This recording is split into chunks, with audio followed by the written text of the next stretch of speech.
to restrain myself.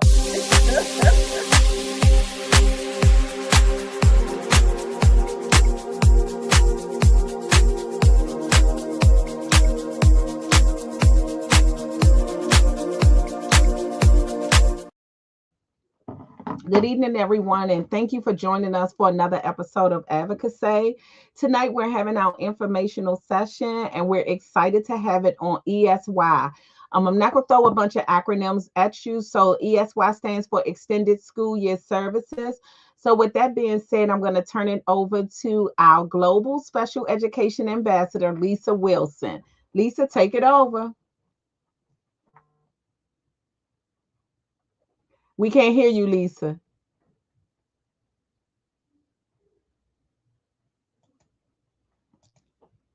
Lisa, you're muted. Hello. Hello. There Can it you is. hear me? Yes, we can Oh, hear you. okay. Paula, I was just saying I'm so excited to be here talking about ESY. This is such a critical part of FAPE, which is a free and appropriate public education, and it is a critical part of the IEP process. So I'm so excited to be here.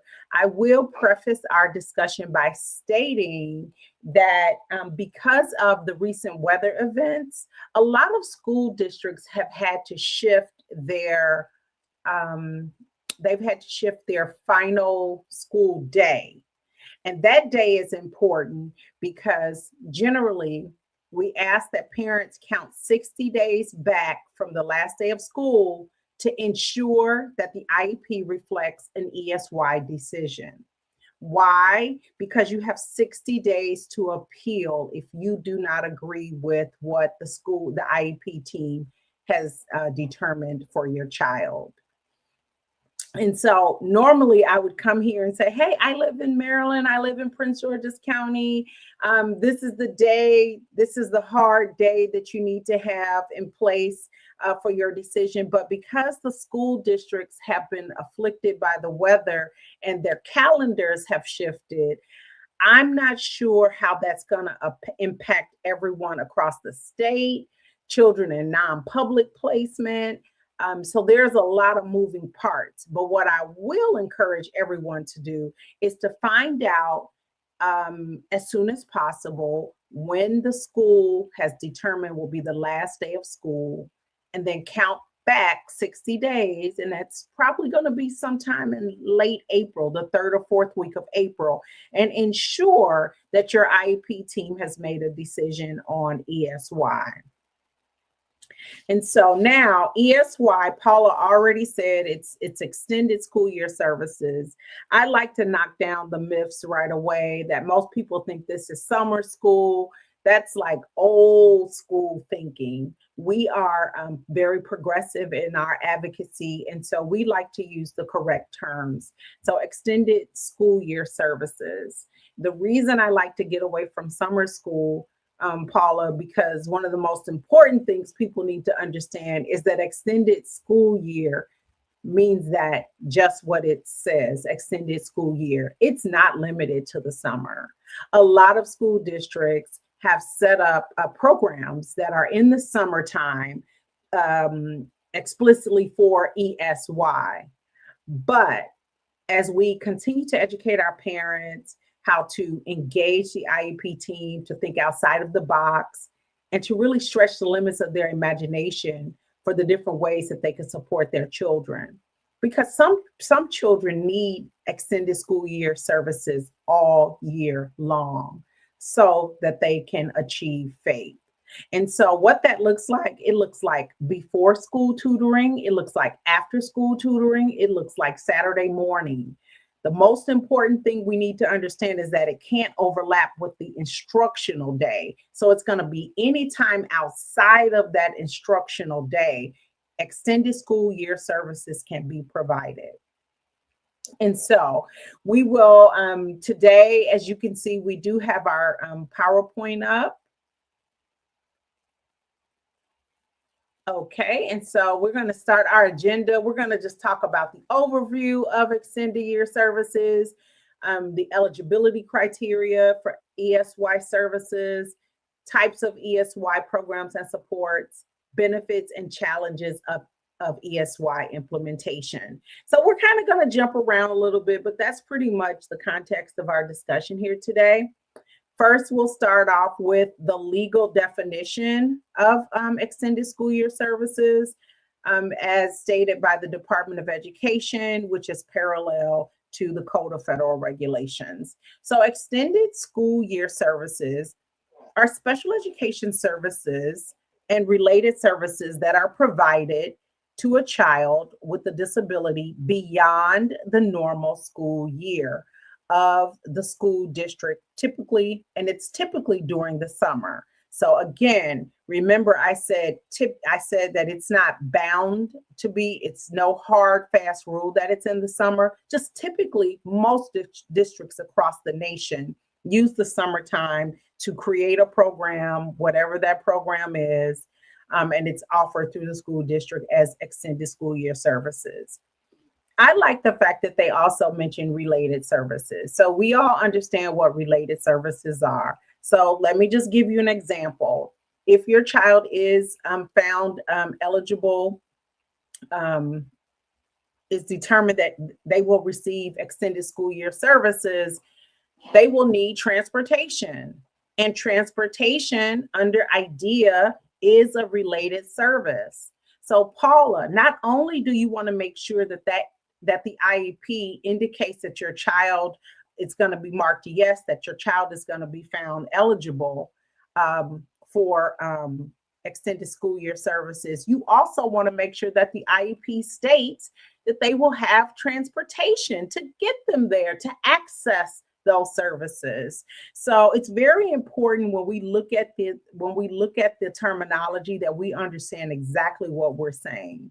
And so with that sentence, what jumps out at me is related services and typically during the summer. But remember, what if your child is really struggling in math and they have some interfering behaviors and different things that are really preventing them from getting a free and appropriate education? That's when you go back and you talk to your team and you say, hey, I found a program, maybe they have all these wonderful math programs in the community that you can, Sylvan Learning, you can negotiate and talk with your IEP team to figure out how can we bring in some extra support and extend this school year beyond the normal school year. Most school districts, I think, they're about 180 days. Some more conservative parts of the country, they have a little bit more lengthier school years. So going back to that. And so before we go any further, Paul, I do want to tell you that we're still, and I want to tell our listening audience that we are definitely going to be working towards bringing a child find presentation forward. Because before we even get to the IEP, before we get to the ESY, we do need to understand what are some of the requirements by law. And under IDEA, all children who are suspected of having a disability and who are in need of special education and related services must be evaluated in a timely manner and without undue delay so that eligible children can receive FAPE, which is free and appropriate public education. And all of this is derived and clearly outlined in Title 34 Code of Federal Regulations. So I just wanted to put that out there, because if you're sitting here and you're watching this and you're wondering, should my child be receiving special education services? You should know that you have a right to have your child evaluated. And really, the schools have a really active role in this, that they need to seek out and identify children and to make sure that they're going to be evaluated to determine if they require these services. So we can go to the next slide.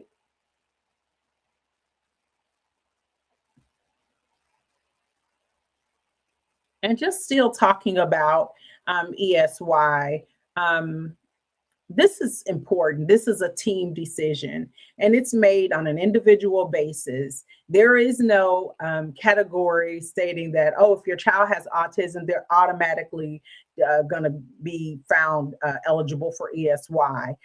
That's not what this is. This is an individual assessment that's made by the IEP team, who should be the most qualified people to make those decisions. And also, ESY, Extended School Year Services, must be provided at no cost to parents in accordance with the standards of the state educational agency. And in Maryland, we have MSDE, that's our state educational agency.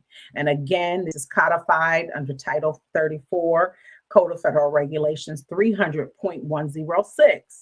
So that's important, parents. There's no cost to you. Remember, I talked about, I mentioned transportation being a related service. So this is of no cost to you. The transportation is of no cost to you, and the program and whatever supplies that the child will need for that program, it's of no cost to you. It's just so important that we understand this. And I think from a position of parental advocacy, I think that we need to lead with understanding that these are our children's federal rights and their civil rights to have access to a free and appropriate public education. And so once you really understand that this is a legal entitlement, you really can, position yourself to be an advocate where you lead with understanding that these are the rights. You are able to clearly articulate that when you're engaging with your IEP team. Is very important. And as always, engaging with your IEP team is very important. A lot of times school districts like to keep you in a narrow little barrel called IDEA. And of course, here at Advocacy, we stretch way beyond that because we understand that our children are covered by multiple layers of federal laws, primarily Title II of the American with Disabilities Act and Section 504 of the 1973 Rehabilitation Act. So it's very important that you understand that you have legal entitlements, federal entitlements for your children to have a free and appropriate public education. Now, we're getting out of the IEP and we're going to focus on extended school year services. So let's talk a little bit about what it looks like.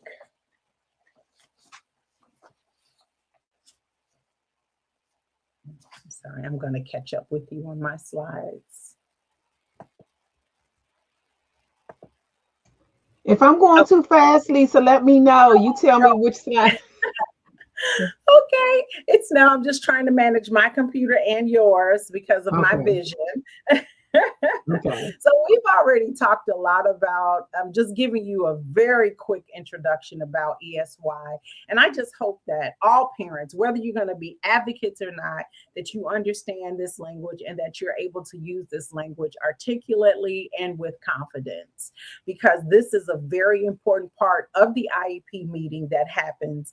And I'll take this moment to introduce my personal story is that first of all, when we come into this, we don't know a lot about special education. We don't know about IDEA. We really don't know our rights. And Paula and I talk about this quite frequently. Mm-hmm. We don't know our rights. So when we started on these journeys, we really didn't have a clue. So my first meeting with my son to determine his ESY, he was, they pretty much just ran right through it. They marked no, and they just kind of ran over me in the meeting. I really didn't have a clue what was happening. To be honest, I didn't even know what ESY was. Mm-hmm. But then I started reading and learning, and one of the I'll never forget this. In the IEP meeting, Paula, one of the special educators, she said, I'm not recommending him for ESY. And that was a grave error. That was a fatal error on her part because it's not a recommendation to be made. It's an eligibility determination based on criteria. So whenever you hear someone using that language, you make sure you pause, you take a step back. It's not a recommendation. So we don't need a teacher or a special education provider to recommend them for ESY. It is based on a set of criteria. So, and I'm glad you said that, Lisa. Mm-hmm. That's something that was said to me as well. And I did not know when you're talking about eligibility. Not only did I did not know that they can't not recommend it, because I believe that was what was told to me for Morgan. But I also never was made aware of the criteria for for even her, having her to be on ESY. I never knew Mhm. the criteria. So I think when you're hearing that for the first time, you don't know anything about ESY. Of course, that was not explained. And Mhm. then it was never told, I was never made aware of the criteria. Mhm. Yeah. Paula, you know how I feel about special education advocacy. All I can tell you, my number one rule is never, ever, ever go to an IEP meeting alone. If you have an opportunity, try to read the document, even though I know it's pretty overwhelming. My son's is 57 pages um, and very small font. Um, and hopefully one day I'll have an opportunity to lobby our lawmakers to change the presentation of this document. But you never want to go to these meetings alone. And you really have to try to find someone in your community, someone like advocacy, an organization like advocacy, to kind of bind yourself to, because this is a very overwhelming process. And then the legal part of it is even more complex. And so not only do you have to be mommy, you have to be the advocate, then you have to be the virtual teacher, you have to help them with everything, and then everything else you have going on in life. So it's my recommendation that you reach out to organizations like Advocacy or find organizations in your community, because you should never ever go to an IEP meeting alone. And you absolutely should never ever let the IEP team make a decision about ESY without your input and your consideration. Because there is, and we're going to talk about data collection, and parents have a role in data collection at home. So your observations and things at home are very important. And one of the things that I want to recommend, and we're going to talk about data collection, is that I think every parent should have just a box where you keep every paper that comes home, that you especially their assignments, because that really translates into data, Paula. You can look at the assignments and see the completion rate, if they were able to be successful or not. And then all of that translates into data. So it's like I'm not going to say what I'm going to be recommending for parents, because hopefully I'll be able to put this in the market one day. But I think that you have to figure out a way to gather all of your child's documents and their grades, their assessments, everything. And you have to figure out a way to warehouse this information, so that when it comes time for this decision, that you're able to bring forth your own independent data. But just if we look at the definition and purpose of ESY provides instructional time to prevent skill regression during long breaks for students with disabilities. Um, this is just some general information in this PowerPoint, but the word regression is very important. We're going to come back and talk about that. Regression and recoupment is very, very important. um, Main ESY ensures continuity of education by maintaining critical learning progress outside of the regular school year.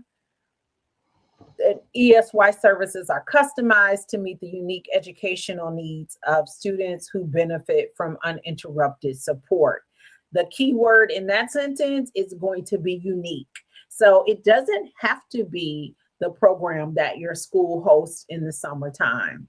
It can be, like I said, you can get with a private contractor in the community like Sylvan Learning.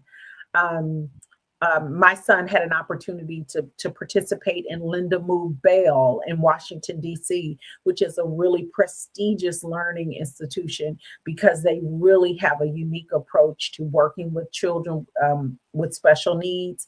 So, again, you have to make sure that you're seeking out resources in your community, so you can talk to other parents like myself, who can share with you their personal stories and their wins and their successes of how I was able to get my son some outstanding extended school year services that really did make a big difference in his life.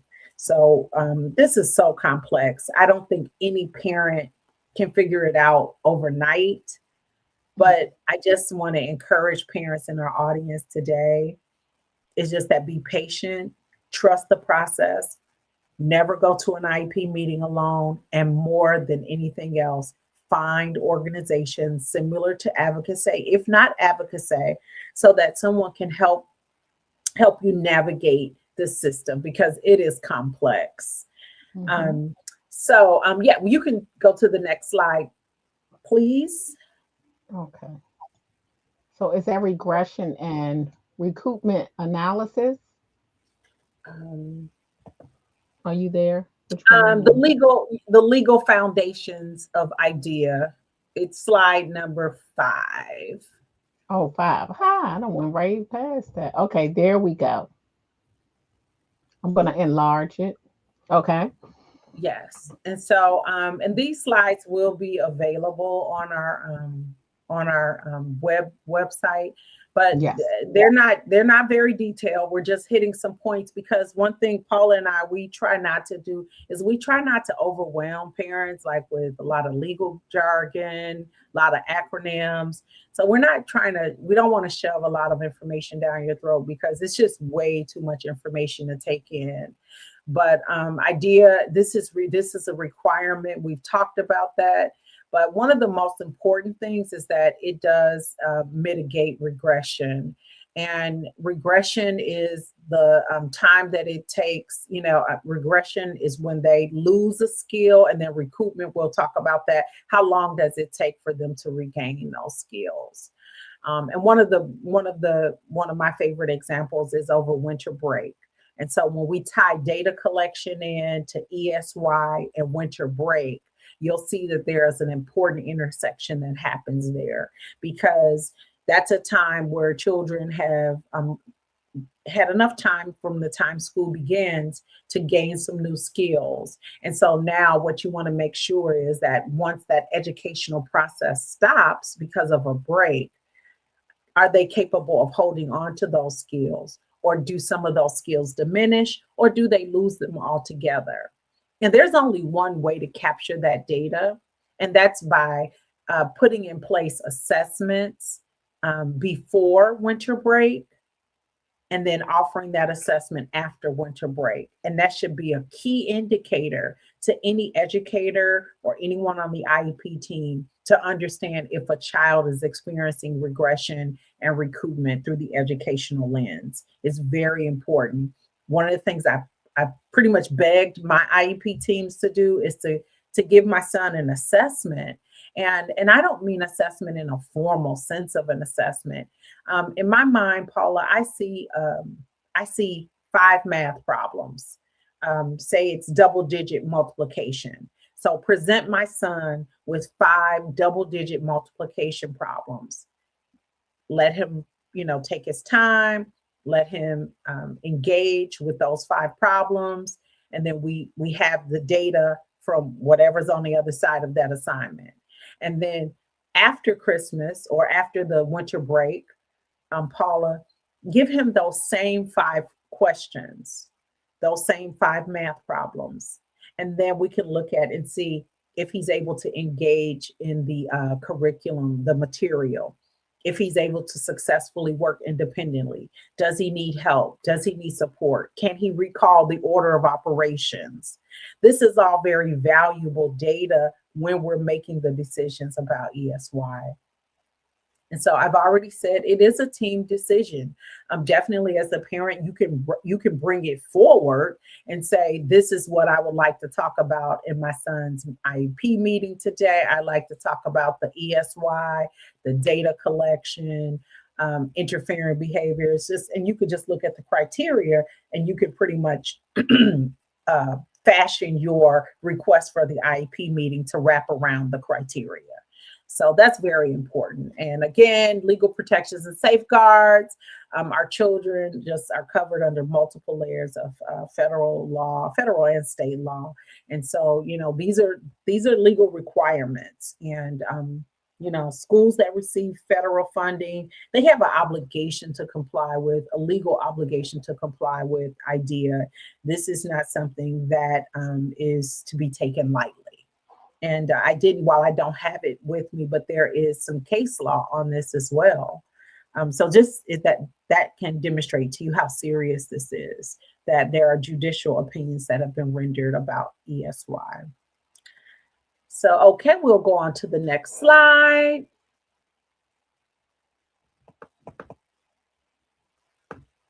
And that's slide 7. We're going to talk about some of the criteria here. Severe regression risk is a primary factor. I spoke about that with the last slide in deciding ESY eligibility to protect their critical skills. Just using my son for an example, Paula, my son has autism.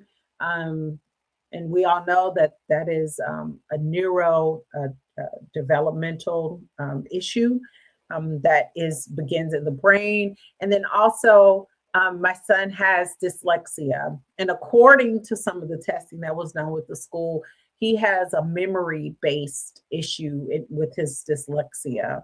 And for most people who don't know, there are multiple types of dyslexia. There's not just one type of dyslexia. But my son, his is affected in his memory, which, as you can understand, Paula, that translates into him really having a difficult time holding on to those skills that are very critical when you're doing things like math and order of operations, and just organizing, because my son also has executive functioning deficit. Most children with autism, they do have some executive functioning impairment. My son's is pretty severe. That's the part of the brain where there's a lot of planning. And so with math, we have to plan these steps, the order of operations. And so as anyone could imagine that's in the listening audience, is that regression is an issue for my son. And so I've been pretty successful in articulating that, Paula, and when talking about the criteria in the meetings. Sometimes my son, I can ask him to go upstairs, and if I give him a three command order, go upstairs, get your shoes, get the toothbrush ready, lay your bath towels out. He'll come back downstairs and he'll go, Mom, I'm sorry, I forgot. What did you tell me to do? So he has a difficult time grabbing a lot of information at once. So we have to do what you call chunking. We have to make sure that we're very consistent in the way we speak with him so that we don't give him he doesn't become overloaded. So understanding if children are struggling with just multiple commands and, following multiple command and instructions, you can imagine what it's like for them trying to remember math operations, and which in math they build on each other, and that's how children become successful in math, because they get the foundations. But a lot of times with our children, they struggle with the foundations. And why? Because a lot of times it's a little bit late when everyone really figures out what is kind of happening with them. So they lose a lot of valuable time where they're getting those developmental and foundational math skills. So regression is an issue, and it's something that needs to be considered very seriously by the IEP team.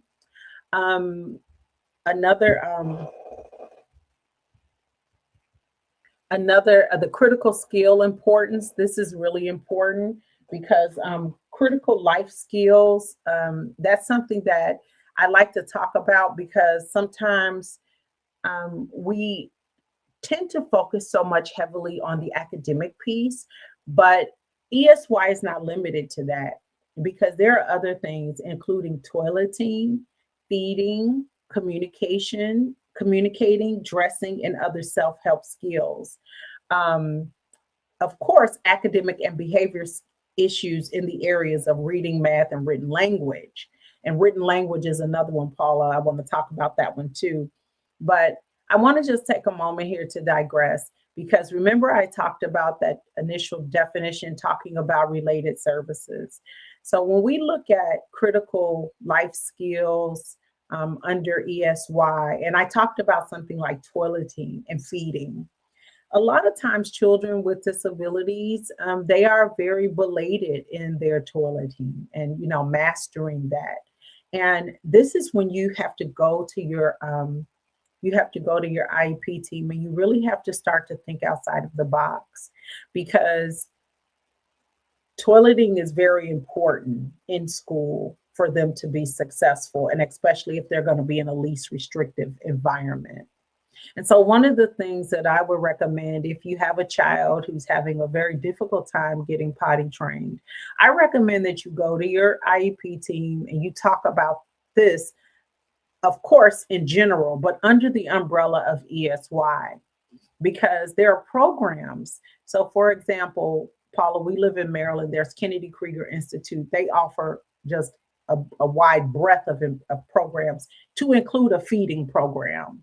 So you have feeding issues, you have toileting. This is an opportunity for you to engage your IEP team and say, hey, you know, this is a problem. My child isn't able to, move forward in this area. And so this is when you start to really look at the whole child, if I could say that, Paula. You look at the whole child and you just stop looking through that lens of math, science, language, handwriting. No, ESY gives you an opportunity to really bring in those critical life skills. And so my recommendation to all parents is to really try to just read up on this and understand what it is, because it can benefit you in a lot of ways. And it's not just academic, there's social, emotional well-being. There's so many different things that have to be considered. But because the schools pretty much control the narrative, they control the process, they would just have you to kind of look at the academic piece. So I just wanted to throw that out there, Paula, because a lot of people don't understand what related services are. So you have to understand, I guess, Paula, for me, if I had a child that was having a difficult time with toileting, I would seek out a program in the community and then figure out how I can merge those services into the IEP process. And again, remember, this is to be paid. This is at no cost to the parent. So if you do a little legwork and you find a provider for your child, and then you can bring that back to the IEP team. The IEP team, they can agree or disagree. And we know if they disagree, we have different ways to appeal and different things like that.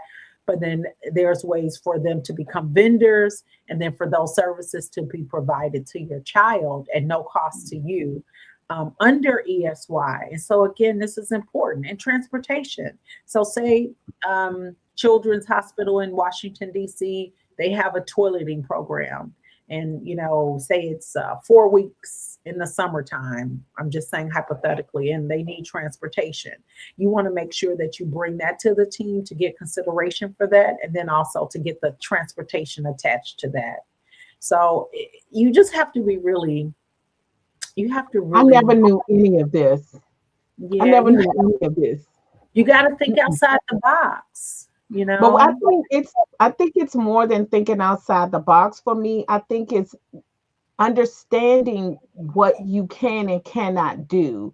So I think for me, I think we all can kind of think outside the box, but when you don't know that that is permissible, you are not even going to think to bring it to the team, because naturally with Morgan, she was definitely going through the toilet training and different things like that. I never knew that that was possible. Never. Wow. So I guess for me, and thank you so much, because I want to be very careful, because we always say language is very important. And so when I'm saying thinking out of the box, I think that in my mind I'm talking to other advocates. No, but what you're saying is right. It's definitely right. I think thinking outside the box is definitely right.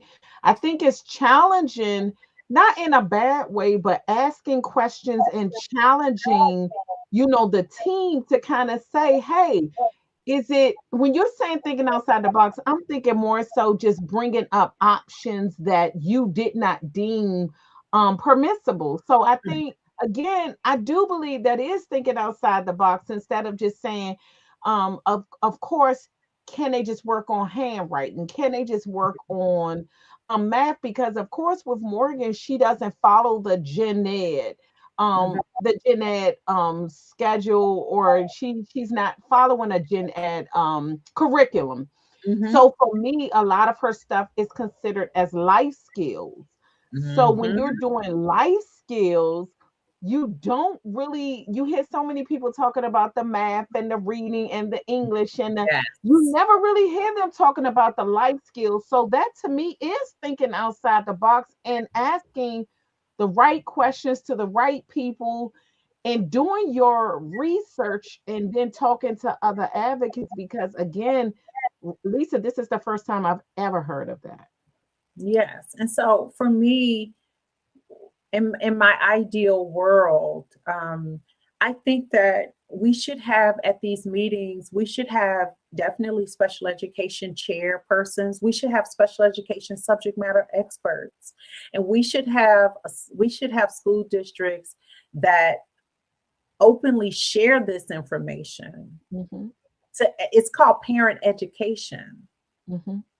There should be a concerted effort in the meetings. Now, I know all of the school districts, most of them have parent support centers, they have CCACs, all these other fancy things going on.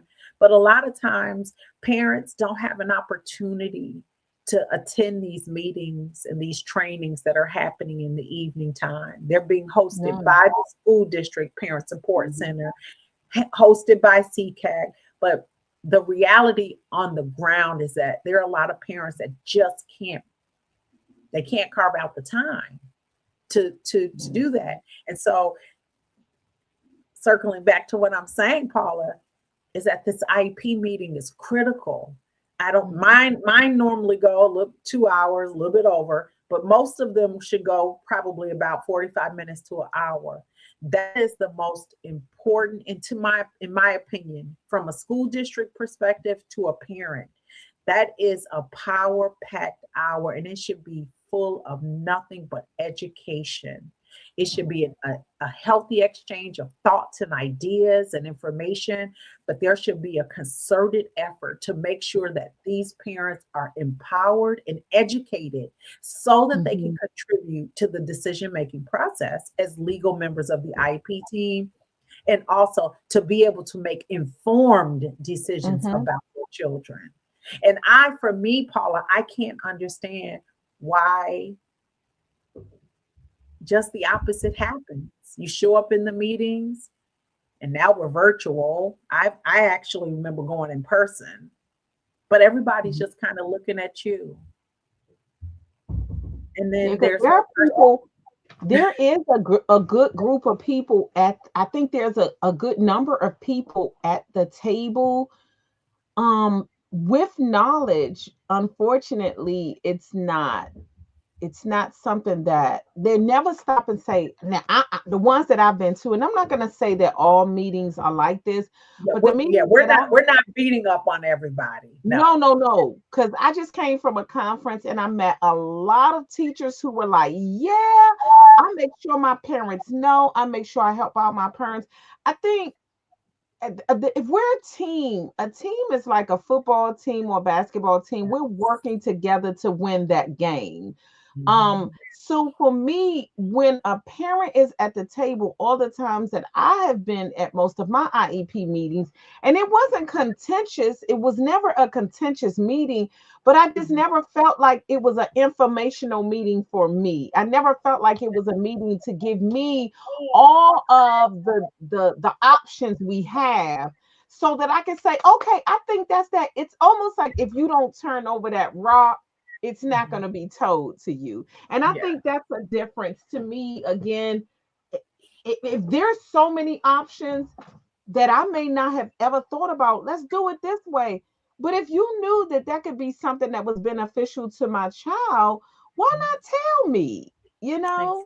Exactly. And that's the difference for me. I think, again, And a team, when we keep saying team, team, team, I would love to have a team that I can honestly say mhm. I saw that they were about, coming up with think outside the box to make it so that Morgan accomplished so many of her goals that seemed unobtainable. And they were like, listen, we did it this way. this didn't work. So I don't know if you felt like this, Paula, but let's think about doing it this way. And I would have Yes. probably been like, dang, I didn't even know that existed. They have resources that have just not been revealed to the parents. And that's where I feel like the team breaks down. Yes. And I think it's a disservice from the school district to the parent. Hmm. But I also want to take it one step further. The collateral damage is the Hmm. child. And so, and I've been in a lot of IEP meetings, and I mean, and everybody's just looking at me, and of course I come with my parent statement and I read it in the record. And, I'm a little different because I've done a lot of research, so I can really advocate for my child. But I often think back to the beginning when I didn't know any of this. That's right. And I That's just right. felt so taken advantage of. Yeah. And I felt like my child didn't matter. I felt like the meeting was just checking off the boxes. It can be That's what I definitely disheartening when you think about the years that you have missed. thought. I think for me, that's why I'm such an advocate of people starting early understanding this process because Morgan is 21. Morgan is about to graduate. I still, just like you're just telling me this now, I never heard that before. I didn't. So I feel like I'm learning a lot of information, but I feel like it's almost like I was a lamb led to the slaughter. It's like you were just led on a path that didn't necessarily meet your needs or meet your child's needs, but that's what was given to you. That's what you knew existed. And that's the only thing that you knew existed. By the time you find out, it's like a lot of the times it's so late in the game. And that's how I feel now. But I will say this too. I don't feel like it's over for Morgan. I just feel like That's it's delayed in a lot of ways. that's Yeah. right. That's right. Yeah. But when I think about the services, this is the Hmm. really emotional part for me, Paula. Hmm. When I think about the services that Morgan could have had over the course of her life and her Yeah. educational experience, Hmm. I know other children like Morgan that are nonverbal. Hmm. We have to figure out a way to unlock communication for them. And That's that's right. our responsibility as a team. That's right. It's not enough just to say this person is nonverbal. Hmm. Okay, so now if they're nonverbal, I have a family that I'm working with, they have a child who engages in selective mutism at Hmm. school. So he's not using his voice. We have to, what's next? Yeah. You know what It I shouldn't want? be that that's the end. That's what I don't. If this didn't work, if ABC don't work, then go to DEF. That's my thing. I guess for me, it's like sometimes, and I'm gonna be honest with you, for me, when they said Morgan was nonverbal, I never thought about her experiencing communication through so many other like there was a long laundry list of things that could have happened. Like sign language, it I was getting there. That was the yeah. next thing. When you have selective mutism and you have nonverbal, we need to have sign language on the table. That's right. These schools need to be contracting with the sign That's language right. organizations That's to right. come in. There is a legal duty to give these children access to a free and appropriate public education. I agree. And so we Turning have to over figure every out, rock there is, and that's what I think is not happening, not just through the ESY process, but oh just yeah, yeah, just throughout the school year because ESY is a continuation of the education throughout the year. So if you're not getting it throughout the year, can you imagine ESY it's either going to be a continuation of the curriculum because you are doing so great or it's going to be non-existent. So if you're not getting anything throughout the year, imagine what you're going to get to ESY. yeah. Yeah, there's a lot of children that are just being pushed through, and I get really emotional about this. And I'm a very passionate advocate, and I know that I could be a lot for school districts to deal with. But because I know what their legal responsibility is, I'm going to hold them accountable. One of the things that I hope we're going to talk about in the future, Paula, is non-public placement. Because as you know, my son, your daughter is there, and my son is here. And I'm learning this is a whole nother side of special education. That would be great. I would love for us to talk about that. It's a whole nother experience. Yeah, And it so is. it's just so much. And then when you see a child that is drowning, and I'm just using that metaphorically, when you see a child that's drowning, and this is where a little bit of guilt comes in for me, because my son has not made any academic progress. And I mean, he's made some, but not enough. And so I wish that I had known a little bit more about non-public placement. And I wish that the team would have educated me about it. And of course, things got a little contentious there. And so they probably felt like, well, I don't want to bring that up to her. But had someone even just sent me an email and said, hey, Miss Wilson, I'd like for you to think about this, just 1 year, 2 years back, if I would have had the information that I have now, my son wouldn't be in the educational deficit that he's in right now today. And so that's why it's just so important for us to share this information and to encourage parents to really, posture themselves as advocates. And if they can't do it, just connect with somebody else who can, because if you don't, your child is going to drown. They're going to be left behind. And a lot of the schools, they just push them on through, because they pushed my son through, put him on the honor roll, all of that. Wow. I don't want to do all of that. But he was on the honor roll every year, and it's just tragic. But at the end of this journey, Paula, he's going to be 18 one day, and he's going to graduate high school. And as a parent, I want to be able to look him in the eye, and I want to be able to tell him that I fought for him tooth and nail to be prepared to have a free and appropriate public education so that he can be a contributing member of society, whatever that may look like. Whatever that may look like for him. But only I, at 18, only I have to look him in the eyes. And we're going to try to figure out what is the next step for him. Only I. So the IP team won't be there. And I don't expect them to feel the way I feel about my child. But what I do expect them to do is to be competent and in their jobs, and to put him first. That's what I expect. I expect for him to be put first in the IEP meeting. I don't want to hear, oh, all the children are doing that, because that's how we got in the handwriting trouble. All the teachers say, oh, they all write like that at this age. They all write like that. And guess what, Paula? He kept writing badly, and other children started writing better. And he kept writing badly, and other children kept writing better, only for us to 2 years later run up against a diagnosis of dysgraphia. And I'm glad I brought that up, because you said handwriting.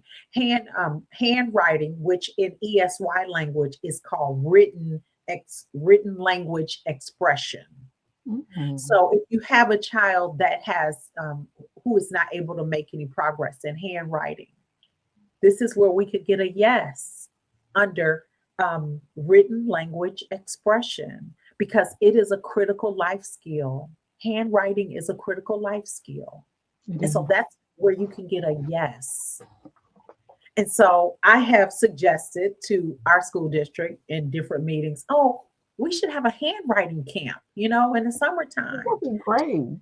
Just let the kids come in and practice numbers, letters, nothing intense, but just giving them that opportunity to try to master it. And then guess what's so valuable about that opportunity, Paula? That'll give the school district data to see which children really are having significant difficulties. And then they can be identified for further assessment. And once you see what I'm saying, you have to that's thinking out of the box. That's thinking out of the box. I mean, That's thinking out of the box. I agree. I think, but one thing that I was sitting here thinking too is I think sometimes when they see these diagnoses, say that they had a student 5 years ago, they Mhm. almost kind of like say your son comes 5 years later, it's almost like they have already created his path based off of a previous student. And I think we have to keep remembering is the IEP is an individualized Visualized. education. And Yes. that's what I think sometimes. And I do know there are teachers that have been there 20, 30 years, and they feel like this is what I've seen. This is the furthest they could go. And I do believe that Yep. some people have have these preconceived ideas of how far they can go and what they can do. And it it definitely is disheartening because who are you to determine what they will accomplish or what they won't accomplish? Yes.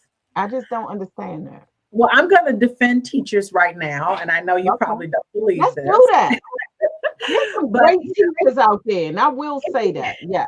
it is. And if we have some administrators in the audience tonight and or superintendents, I believe that IP meetings are wearing teachers down to Yeah. the point that they have so many IEP meetings while trying to manage their delivery of their curriculum and manage their classroom. When they get to these meetings, they're almost like robots. Mm, They're mhm, physically exhausted. And so mhm, now, because I like to think outside of the box, I think that school districts should pilot a program where they create IEP teams, kind of like tiger teams, strike teams, to mhm, manage the IEP meeting so the teachers can report their data in mhm, writing or in a portal to a team of highly trained um, analyst who can take that data and really understand and crunch it down and participate in a meaningful way in an IEP meeting rather than bringing in this general education teacher who's been to 15 meetings already this week. She's just drained. She's just out mm. of it. I think we need to let the teacher stay in the classroom and we need to create tiger teams to I like that. manage these IEP. And so, and on the Tiger team, you have analysts, people who are researchers, people who are used to analyzing data, problem solvers, social workers, different talented people, different professionals to Mhm, build teams to manage these IEP meetings because IEP meetings legally have to be done. And of mhm. course, there's the statute says who needs to be there. But what we need to do is we need to separate, let these teachers stay in their classroom. I would like to do a pilot for 1 year where these teachers don't have to go to any IEP meetings. They gather their data, they report their data, and turn that data over to an analyst who can come to that meeting, and then these meetings will be more productive because they will be based on data, real data, and that the best informed decisions can be made for a child. 1 year, Paula.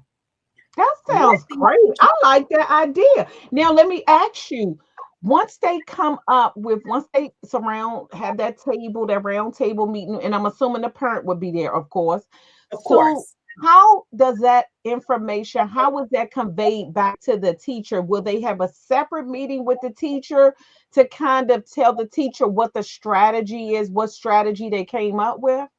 Well, definitely. And so first of all, you'll have the IEP document. And so Mhm, in your professional development time, the time that they have for planning, you would review that. And of course, the document is kind of like what AI will say, let me summarize this for you, or let me mhm, pull out the important parts for you. And so that the teacher can understand what the services are, what, the accommodations are, all of that. Those things will be those things will jump right out at the teacher so that the teacher can work with the child and ensure that the child is getting faith. But I like that. the I most like that idea because you're right. I never thought about it. I mean, they're I zombies. It's They're a lot of work zombies. for these teachers. It's a lot. They're zombies. Yeah. When Yeah. they go, they're just sitting there, they're just exhausted. Can you, I mean, it's Mm, almost like you got to be a case manager yeah. and a teacher. Yeah. And That's a so lot. leadership, we have to figure out a way. This process isn't changing. It is the law. But how can we adapt on the other side of it to make it functional for everyone? That's a great idea, Lisa. I like that for sure. And I'm just saying you could do a pilot. You could do a pilot, but bring in these fresh college students with these analytical brains, and that can look at this data and understand regression and recoupment on a deep analytical level. Hmm. So we can reach some real informed decisions about, what? Because if someone had been looking at Blake's data, if you just look at his data, you can see he was making no progress. Yeah, that's None. Morgan. Yeah. None. Hmm. He was I making agree. no progress. And so what happens is you have this honor roll. They're giving him, A's and B's. That kind of really that distracted away from the fact that he wasn't making any progress. And then we know the progress reports that come out. I'll keep that to myself. But if someone with an analytical background had been looking at his data and the trajectory of his daily performance and Mhm. understanding this child isn't making any progress. So we got to try something else. It, perhaps maybe he's not in the right placement. How about that? Yeah. You know? Mm, So, mm, mm. oh yeah, somewhere we have. Oh, I forgot we have. I'm talking to you. It's almost like we're on the phone talking, but we have an No, the audience. time has gone so fast because I mean, this is awesome. I would love for them to have like a parent group, and Yes. this could be one of the suggestions that they come up with. This is awesome. Yes, I think that those of us who are true advocates in special education, I think that we have to be able to start to stretch beyond our individual situations Hmm. and look, and just have more of an empathetic and compassionate approach for all parties involved. My situation has just been unfortunate, and but I'm so grateful that my son is now is non-public placement. But had I known the information that I know now, and had I really understood the importance of understanding that data collection, um, you know, and how critical that was to the conversation, my baby probably could have been in non-public placement at least 2 years ago. Yeah, by the time my daughter went, she was 10. And I will say that I wish that I could have gotten her in public placement, non-public placement a lot earlier. Yeah, but I do believe too, I think I wish I knew better because I'm not saying that where she is not good, but I Mhm, also probably made my decisions based off of data that I shouldn't have made it off of. But mhm, I do wish, I don't know, I think I wish had I done it over, I'm pretty sure I would have done things a lot differently. And I mhm. might have picked that school at the time. But I just think that to me now, talk about non-public, it's more options out there. It's a lot Yes. more. Yeah, it's a lot more. So I think with Morgan turning 21, she's getting ready to graduate in June. And Mhm, again, what I've had to say to myself is, Paula, this is not the end. That's the only reason why I don't get. I mean, of course, I was a little upset based off of what I know now, but I was just like, Paula, this is not the end. You're gonna just mhm, watch and see what Morgan's gonna accomplish. mhm. Again, you all had to be the ones that went through so advocacy was Yes. birth, and it is what it is. It is. It is. But I think that you have the right attitude. Mhm. And years ago, I read a scholarly article, and it talked about the optimism of the parent being Mhm. directly connected to the outcomes for the children. And I Yeah. think that you're very optimistic, and you're not giving up on Morgan, and Mm-mm. neither is all the other special people in her life. So I think that, again, I know she's been at the same school since she went there at 10. And like you said, knowing what we know now, there's so many other opportunities. Yeah. One thing I will say, Linda Moo Bell, to my surprise, they are non-public placement as well. But to my surprise, I mean, they have very severe medically complex children that Mhm. go there and receive educational services. And I've never even heard of them. Yes, Linda Mobile. It's an awesome organization. And it was a great experience from my son and I. But let's wrap this up, Paula, because we're Yes, at the this end. was great. I just want to Oh, do a lightning round real quick. Never okay. go to an IEP meeting alone. This is the time of year where that ESY decision has to be finalized in the IEP. And not only do you have to get the decision, because if they say no, you have a right to appeal it. And then you'll have enough time before the end of school to get reinstated, if should you be successful. But also, if the child is approved, that gives the school district an opportunity to set up and manage their transportation. That's very, very important. Mhm. But data collection, parents at home, document your observations, document what's happening, behavior, social, emotional well being. Remember those toileting issues, feeding, communicating, dressing. All of those things need to be brought in. And we can talk about this a little bit more. We're going to have some fun sessions. We're just going to keep giving you guys information, but regression and recruitment are the primary criteria, but there are others: emerging skills, things that they're learning to do. If they're starting to read simple words, you don't want them to lose that. So emerging skills, breakthrough skills, critical life skills, what we talked about, like I talked about with written language, which is handwriting. Written expression is very important. Behavior regulation, that's a critical life skill. And then you also look at the degrees of progress towards the IEP goals, and then look at the nature and severity of the disability, and then interfering behaviors. For example, elopement is an interfering behavior. If your Mhm. child is running away from you and bolting away from you, that's something you want documented in the IEP. That's an interfering behavior with the educational process. And then parent input and home data. Um, I just can't impress enough for parents to just insert yourself into this process. And I Mhm. guarantee you, if you've been getting no's for ESY, if you insert yourself and you use some of this information we've given you, I guarantee you'll get a yes. I love it, Lisa. Your knowledge base on these. I love the way you study the law and the information that you give because again, I wish I knew you when Morgan was born. I really do because Woo!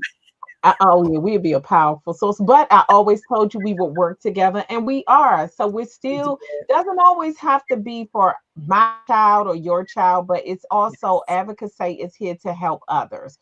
So all of Yes. our pitfalls and the things that we have endured, it doesn't mean that it wasn't meant to be. It doesn't mean that it was not a success story. It wasn't a success story the way that we wanted it, but guess what? Right. It's to help someone else. So that's how I keep just going back to it's to help someone else. So that's what advocacy is about. And I definitely appreciate your knowledge base. I appreciate the way that you study and you bring this information to the table.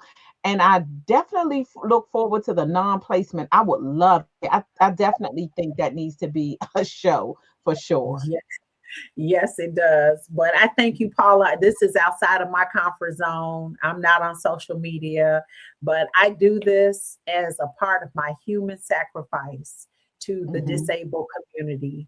That it's not about hair and makeup and Not at trying to all. Look at this. get on here and be cute. This when I Mhm. come here, I'm pouring out of my soul and I am pleading with parents to Yeah, please advocate for your children.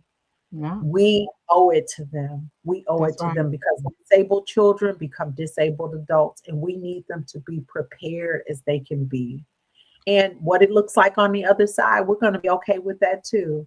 But Yeah. this is an opportunity for them to get all the access to the services, related services, ESY and special education, all that they can get before, their end of their academic journey. But thank you, Paula, so much. This is so Thank rich. you, Lisa. Thank you. And we do have another show next week coming on. So we are excited. Again, we will put all of this information into our resources on our website. This will always be a video that's on YouTube that you can always go back and look at, pass the word around. This is again on ESY, something that is extremely important. So we will see everybody back again next week for another episode of Advocacy. And I thank everybody. I pray that you all have a safe weekend. And thanks, Lisa. You're more than welcome. Be blessed. All right.